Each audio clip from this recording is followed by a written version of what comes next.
Welcome to Viking Preparedness. I am Pastor Joe Fox.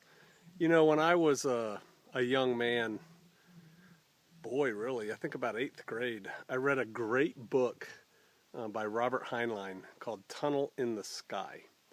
And then I've read that book numerous times since then. Haven't read it in several years, but I read it probably 5 or 6 times. And in that book, it's set in the future, and students are taking like a high school class on wilderness survival or something, and they have these like time warp machines, and they're colonizing new planets by letting people like basically step into an elevator or something, and then it's like they're beamed down somewhere, right? And so for their final test, the students are told, we're going to beam you down on a empty planet, and you're going to have to survive for a week, and then we'll beam you back up. You know, the portal opens, you go onto the planet, 7 days later the portal opens up again, you can come back out and come home, and if you live, you pass. You know, that's Heinlein, right? And then what happens is they get zapped down to this deserted planet, and the portal breaks, right? And they live there for a while, and then they find out, oh, they're not the only one on the planet. They beamed all the students down on the same planet, but you know, they're like, I don't know, 10 miles apart or something. And so they start linking up, and they form societies, and they create villages, and you know, drama ensues.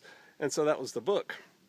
And I always thought, man, I would love to like have that opportunity to go colonize a new world, you know, go be a pioneer somewhere, kind of like the pilgrims when they came across, or the early colonists when they came to the Americas. You know, it's like, man, it's just now it wasn't new to the natives who were living there, but it was new to the people who showed up. And, you know, I thought that would be cool. And then I thought, you know, it would never work because you'd have such corporate interest in it. The first people they'd beam down would be like their stormtroopers to, you know, ensure order, right? And it would be so controlled. They wouldn't let you take guns or anything. I mean, it would just be terrible. And, you know, you couldn't do it. So then we had the idea to start community here on Shofar Mountain. And I got to tell you, you know, 4 years ago when we started looking at it, I was anxious about it. You know, like, I don't know if we can do that. It is rough out here. It is like trees and rocks, right? And but then my wife did a self-study on the pilgrims, on what they brought across. 100 people, 50 of them were dead by the end of the first year. And, you know, somehow they survived, right? And all they had was a couple axes and a wooden shovel and, you know, just nothing. And then I said, you know, I've got chainsaws and real tools and a credit card and a Lowe's, and yeah, forbid something bad happens, we could land a helicopter out here to pick us up and take us to a trauma med center, you know.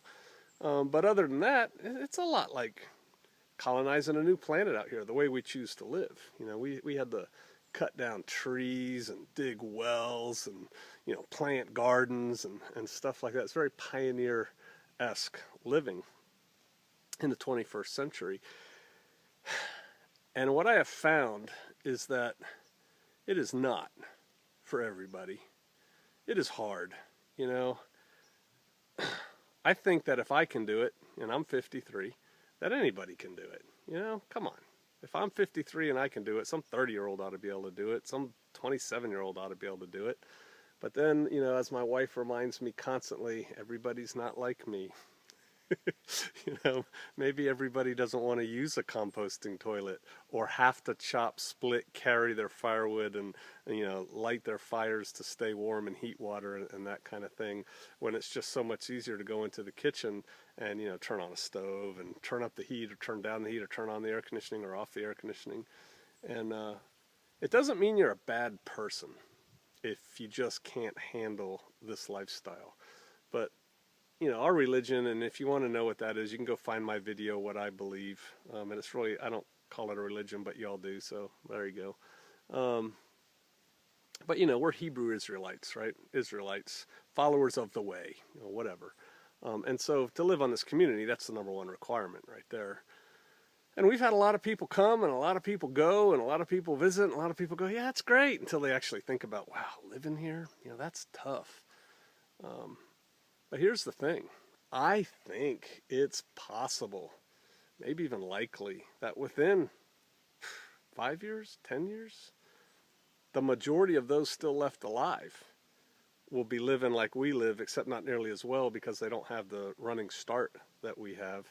But when I say living like we have, I mean no utilities, no running water, no electricity, yada, yada, yada.